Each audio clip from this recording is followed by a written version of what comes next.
Varicose veins కి సరైన చికిత్స కోసం సంప్రదించండి Avis hospital. Welcome to Suman TV. నేను మీ సుమన్ టీవీ నాగ్.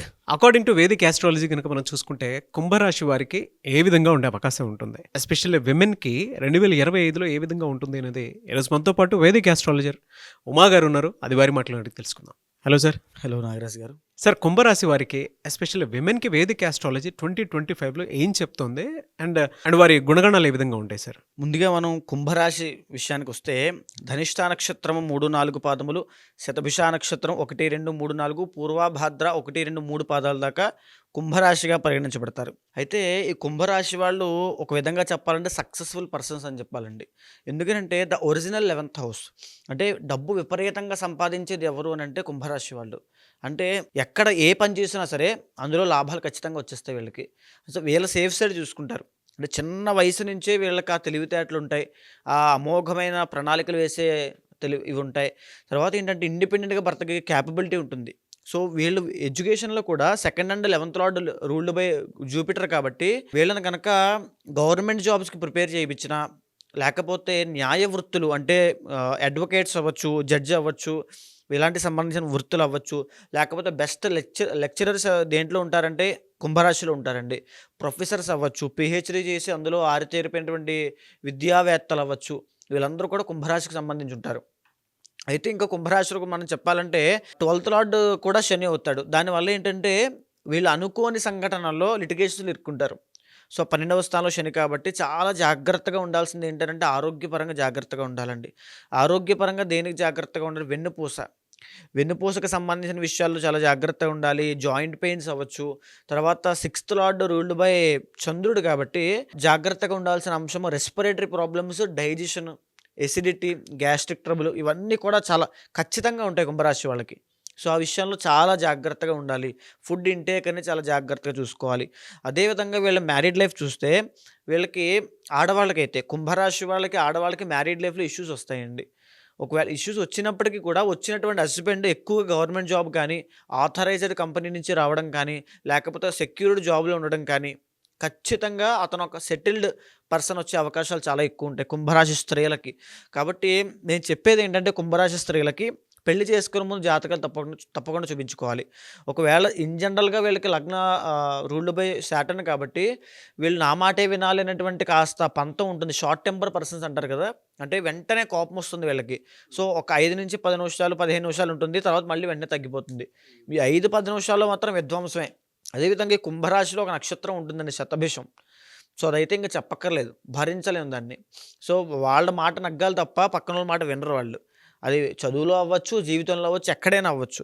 అదేవిధంగా వీళ్ళకి అష్టమాధిపతి అయినటువంటి బుధుడు సంతానం కూడా ట్విన్స్ అవ్వచ్చు, లేకపోతే ఆడ సంతానం పుట్టడానికి ఎక్కువ అవకాశాలు ఉంటాయి. అష్టమాధిపతి కూడా బుధుడు అయ్యాడు కాబట్టి జాగ్రత్తగా ఉండే సంతాన సమస్య కూడా వచ్చే అవకాశాలు ఉంటుంది. సో ఫస్ట్ ప్రెగ్నెన్సీ ఫెయిల్ అవ్వడం కానీ ఇలాంటి అవకాశాలు చాలా ఎక్కువ ఉంటాయి.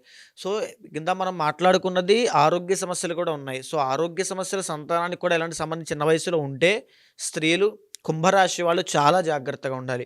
సంతానం పుట్టిన తర్వాత వీళ్ళకి అదృష్టం కలిసి వస్తుంది. ఆడ సంతానం పుడితే ఎస్పెషల్లీ విపరీతమైన అదృష్టం పడుతుంది స్త్రీలకి. అదేవిధంగా భాగ్య.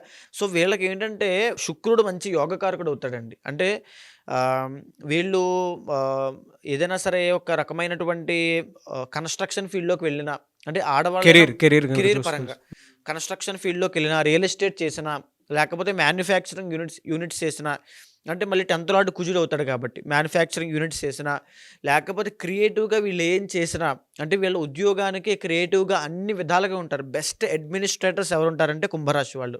ఎలా సార్ మ్యారిటల్ రిలేషన్ ఎలా ఉంటుంది వీళ్ళకి? మ్యారిటల్ రిలేషన్ ఆల్మోస్ట్ ఒక 70-30 అండి. ఎందుకంటే 7th lord ruled by Ravi కదా, ఆడవాళ్ళకి 7వ స్థానం రవి. 70-30 అంటే 70% బాగుంటుంది, 30% ఖచ్చితంగా ఇబ్బందులు ఉంటాయి. కుంభరాశి స్త్రీలకి ఖచ్చితంగా మ్యారీడ్ లైఫ్లో ఇష్యూస్ ఉంటాయి. సంతాన విషయంలో అంత ఇబ్బందులు ఏముండవు, కానీ ఆడ సంతానం పుడితే మాత్రం రాజయోగం పడుతుంది. కుంభరాశి స్త్రీలకి ఆడ సంతానం ఫైనాన్షియల్గా చెప్పాలంటే వీళ్ళు వచ్చినటువంటి స్పౌస్ ద్వారా, అంటే భర్త ద్వారా సంపాదిస్తారు. భర్త యొక్క సపోర్ట్ వల్ల, వాళ్ళ యొక్క ఫైనాన్షియల్ సపోర్ట్ వల్ల విపరీతంగా వస్తాయి. 2025లో ఎలా ఉంటుంది సార్ వీళ్ళకి? ఇక్కడ 2025 అనే విషయం వస్తాయండి, 2 విషయాలు జరగబోతున్నాయండి. శని మార్చి 30 తర్వాత మీనంలోకి వెళ్ళబోతున్నాడు. 30 సంవత్సరాల తర్వాత. సో, అది వీళ్ళకి సెకండ్ హౌస్ అవుతుంది. సో, దీనివల్ల ఆశలు పెరిగిపోతాయి.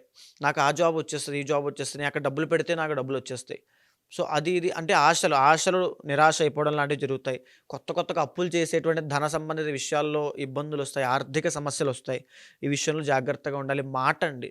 కుంభరాశి స్త్రీలకు నేను చెప్పేదేంటంటే, మార్చి 30 తర్వాత మాట్లాడే మాట విషయంలో చాలా జాగ్రత్తగా ఉండాలి. ఎందుకంటే సెకండ్ హౌస్‌లోకి శని రాబోతున్నాడు. వాక్కు స్థానము. తర్వాత కాళ్ళకి ఏదైనా పని వీళ్ళు ఫర్ సపోజ్ ఏదైనా ఒక గోల్ పెట్టుకున్నారనుకోండి, అది దగ్గరకి వచ్చినట్టు ఉంటుంది కానీ అది చేతికి రాదు. రాదు, వెళ్ళిపోతుంది వెనక్కి. కాబట్టి శనికి సంబంధించి మీరు హోమం కానీ, లేకపోతే శని ఆరాధన కానీ చేస్తే, ఆ శని దోషం పోవడం వల్ల చాలా తొందరగా గట్టినవుతారు.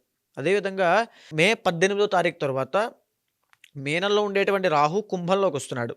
సో, దీనివల్ల లగ్నంలో రాహు ఉండడం వల్ల ఇందాక నేను ఏది చెప్పానండి, మార్చి 30 తర్వాత శని వచ్చిన తర్వాత తిరుగుతారు, విపరీతంగా ప్రయత్నం చేస్తారు కానీ వచ్చినట్టుగా వచ్చి వెనక్కి వెళ్ళిపోతుందని చెప్పాను కదా, సేమ్ ఫలితం లగ్నంలో రాహు అండి. సో, విపరీతంగా తిప్పుతాడు. అంటే ఈ వ్యక్తులు కుంభరాశి వాళ్ళు మే 18వ తారీఖు తర్వాత విపరీతంగా కష్టపడతారు. వీళ్ళ కష్టానికి ఎలాంటి లోపం ఉండదు. కానీ రిజల్ట్ రావడం మాత్రం చాలా ఆలస్యం అవుతుంది. చాలా ఇబ్బందులు పడతారు. సో, మీరేమీ కంగారు పడద్దు. చాలా స్ట్రాంగ్‌గా ఉండండి. ఖచ్చితంగా రిజల్ట్స్ వస్తాయి. సో, శని, రాహులు ఇద్దరు కూడా బ్యాడ్ పొజిషన్‌లో ఉన్నారు కాబట్టి కాస్త జాగ్రత్తగా ఉండాలి. ముఖ్యంగా జాగ్రత్తగా ఉంటే లగ్నంలో రాహు వస్తున్నాడు. సో, లగ్నంలో రాహు దేని మీద ఎఫెక్ట్ చూపిస్తాడంటే శరీరం విషయంలో అండి. ఫిజికల్‌గా ఆరోగ్య సమస్యలు తీసుకొచ్చి పెడతాడు. ఇప్పటిదాకా వాళ్ళకి జన్మశని నడిచింది. సో, ఆరోగ్యపరంగా ఫోకస్ చేశాడు.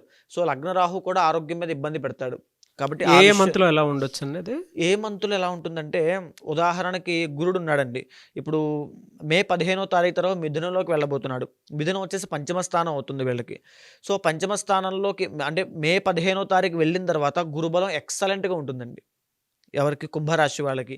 ధనం విషయంలో, డబ్బు విషయంలో చూసుకోవాల్సిన పనుండదు. ఇప్పటిదాకా రానటువంటి గుర్తింపు అవి వస్తాయి. ఒక పక్క శని, రాహులు ఇద్దరు కూడా యాంటీగా ఉండడం వల్ల అవన్నీ కూడా ఆగిపోతాయి. అంటే ఎలా చెప్పాలి, మిక్స్డ్ ఫలితాలుంటాయి. సో, ఎప్పుడైతే అక్టోబర్ తర్వాత ఈ గురుడు కర్కాటకంలోకి వెళ్తున్నాడో, 6th హౌస్‌లోకి వస్తాడో, అక్కడి నుంచి వీళ్ళ డెవలప్‌మెంట్ కాస్త ఆగుతుంది. ఓకే. సో, ఇక్కడ మీకు గురుబలం చాలా బాగుందండి. కుంభరాశి స్త్రీలకి గురుబలం చాలా బాగుంది. ఎక్సలెంట్‌గా ఉంది. జాతకంలో గురుడు బాగున్నాడంటే ఇంకెవరు బాలేకపోయినా పర్వాలేదు. కానీ శని, రాహులు బాలేదు కాబట్టి వీళ్ళ ఎఫెక్ట్ మేజర్‌గా హెల్త్ మీద ఉంటుంది కాబట్టి హెల్త్ విషయంలో చాలా జాగ్రత్త తీసుకోవాలి. హెల్త్ కాన్సంట్రేట్ చేసుకుంటూ వీళ్ళ ఫోకస్ డీవియేట్ అవ్వకుండా చూసుకుంటే సక్సెస్ ఖచ్చితంగా కుంభరాశి వాళ్ళకి వస్తుంది. ఓకే. అండ్ జనరల్‌గా సార్ వీళ్ళకి దోషాలు ఏమేమి ఉండే అవకాశం ఉంటుందండి? దోషం వచ్చేసి మ్యారిటల్ లైఫ్ ఇష్యూస్ అండి. ఎందుకంటే మేజర్‌గా కుంభరాశి వాళ్ళు బాధపడేది ఈ ఇష్యూ మీదే. తర్వాత కర్కాటక రాశి కూడా సేమ్ అండి. అదేవిధంగా ఈ కుంభరాశి కూడా సేమ్. ఎందుకంటే 7th లార్డ్ రవి అవుతాడు కదా! అది మగవాళ్ళకైతే ఇబ్బంది ఉండదు. కుంభరాశి స్త్రీలకి మాత్రం మ్యారిటల్ లైఫ్ ఇష్యూస్ వస్తాయి. సో, ఆ విషయంలో చాలా అంటే జాగ్రత్తగా ఎవరు ఎక్కువగా గొడవలు చేసే అవకాశం ఉంటుంది? అంటే గొడవలంటే బేస్డ్ ఆన్ ఇండివిడ్యువల్ జాతకం కూడా ఉంటుందండి. కానీ శతభిష నక్షత్రం వాళ్ళ స్త్రీలకైతే ఖచ్చితంగా వాళ్ళ ప్రవర్తన వల్ల కాస్త ఇబ్బందులొస్తాయి. వాళ్ళ బిహేవియర్ వల్ల, వాళ్ళ మాట తీరు వల్ల, లేకపోతే వాళ్ళ అంటే కొంతమందికి వ్యసనపరులు కూడా ఉంటారు. శతభిష నక్షత్రంలో పుట్టినటువంటి అమ్మాయిలు వ్యసనపరులు ఉంటారండి విపరీతంగా. అనవసరమైన గొడవలు, లిటిగేషన్స్‌లో ఇరుక్కోవడము, పంచాయతీలు పెట్టడం, 10 మంది మధ్యలో అనవసరమైన అగౌరవ పేరు తెచ్చుకోవడము, ఇవన్నీ కూడా వాళ్ళు ఫేస్ చేస్తారు శతభిష నక్షత్రం వాళ్ళు. ఎందుకంటే శని, రాహు కాంబినేషన్ కాబట్టి. ఆరోగ్య సమస్యలు కూడా అంతే. ప్రాణాంతకమైన ఆరోగ్య సమస్యలు వచ్చే అవకాశాలు ఎక్కువగా ఉంటాయి. సో, బేస్డ్ ఆన్ ఇండివిడ్యువల్ ఇది ఒక బ్లూ ప్రింట్ అండి. సో, దీని మించి పైన జరగచ్చు, దీని తక్కువ కూడా జరగచ్చు. బేస్డ్ ఆన్ ఇండివిడ్యువల్ జాతకం మీద ఆధారపడి ఉంటుంది. సో, కుంభరాశి స్త్రీలు చాలా జాగ్రత్తగా ఉండాల్సిన అంశం ఏంటంటే శని, రాహువులు. సో, మంగళవారం నాడు రాహుకి ఒక మినువులు, కేజింపావు మినువులు దానంగా ఇవ్వండి. ప్రతి శనివారము నల్ల నువ్వులు దానంగా ఇవ్వండి. ఆంజనేయ స్వామి దర్శనం చేసుకుంటే కార్యసిద్ధి కలుగుతుంది. కుంభరాశి స్త్రీలకి ఆరోగ్యం కూడా ఆంజనేయ స్వామి యొక్క ఆరాధన చేయడం వల్ల బాగుంటుంది. వీళ్ళకి ఏ వారం కలిసి వచ్చే అవకాశం ఉంటుంది సార్? ఎక్కువగా శుక్రవారం చాలా బాగుంటుందండి. ఎందుకంటే 4th and 9th లార్డ్ శుక్రుడు అవుతాడు కాబట్టి శుక్రవారం నాడు ఏ పని మొదలుపెట్టినా బ్రహ్మాండంగా ముందుకు వెళ్తారు. Anyways thank you so much Uma గారు.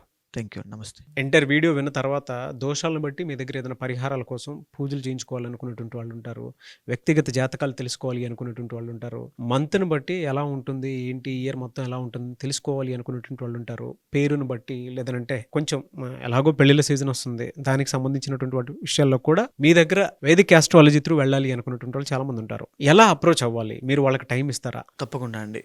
సో ఇప్పుడు మనం మాట్లాడుకునే 12 రాశుల స్త్రీలకు ఎలా ఉంటుంది, 2025 వాళ్ళ గుణగణాలు ఇవన్నీ కూడా మనం గోచార ఫలితం ఆధారంగా మనం చెప్పడం జరిగిందండి, ఒక బ్లూ ప్రింట్ లాగా. అయితే వాళ్ళ జీవితంలో వచ్చేటువంటి పరిస్థితులైనా సంఘటనలైనా మిగతా 60% డిసైడ్ చేసే ఇండివిజువల్ జాతకం మీద కూడా ఆధారపడి ఉంటుంది. ఖచ్చితంగా దాన్ని కూడా గమనించాలి. ఎప్పుడైతే దాన్ని గమనించి దీంతో సమన్వయం చేసి మనం పరిహారం ఆచరించామనుకోండి, తప్పకుండా నెరవేరుతుంది. ఏ పనైనా ఏ కోరికైనా సరే ఒక పరిహారం, ఒక రెమెడీ ఖచ్చితంగా ఉంటుంది. అది చేయడం వల్ల ఖచ్చితంగా నెరవేరుతుంది. సో అలాంటి వాళ్ళు ఎవరైనా ఉంటే కనుక కింద కనిపించేటువంటి నెంబర్కి కాంటాక్ట్ అయితే ఖచ్చితంగా నేను మాట్లాడుతాను. ఏదైతే సమస్యతో ఉన్నారో అది ఖచ్చితంగా నేను క్లియర్ చేస్తాను. Anyways thank you so much Uma గారు. నమస్తే అండి. చూసారు కదండి వీడియో. ఈ వీడియోపై మీ అభిప్రాయాన్ని కమెంట్ బాక్స్లో పోస్ట్ చేయండి. మీరు కనుక వేదిక్ ఆస్ట్రాలజీ త్రూ మీ జాతక చక్రం ప్రకారం ఏదైనా సరే రెమెడీ తెలుసుకోవాలి అనుకున్నా, లేదంటే కెరీర్లో దేనికి సంబంధించినటువంటి సందేహాలు ఉన్నా కూడా, అది కెరీర్ పరంగా అయినా సరే, ఎడ్యుకేషన్ పరంగా అయినా, వృత్తిపరంగా అయినా సరే, ఆర్థిక పరంగా, దాంతోపాటు మ్యారిటల్ రిలేషన్షిప్లో అయినా సరే ఏదున్నా తెలుసుకోవాలి అనుకుంటే మాత్రం ఉమా గారిని అప్రోచ్ అవ్వాలనుకుంటే స్క్రీన్ మీద మీకు కాంటాక్ట్ నెంబర్ కనిపిస్తుంది అని మీరు కాల్ ఆర్ మెసేజ్ వాట్సాప్ చేసి అపాయింట్మెంట్ బుక్ చేసుకోండి. ఈ వీడియో లైక్ చేయండి, షేర్ మాత్రం తప్పకుండా చేయండి. ఇలాంటి మరిన్ని వీడియోస్ కోసం మా ఛానల్ ఫాలో అవ్వండి. Thank you.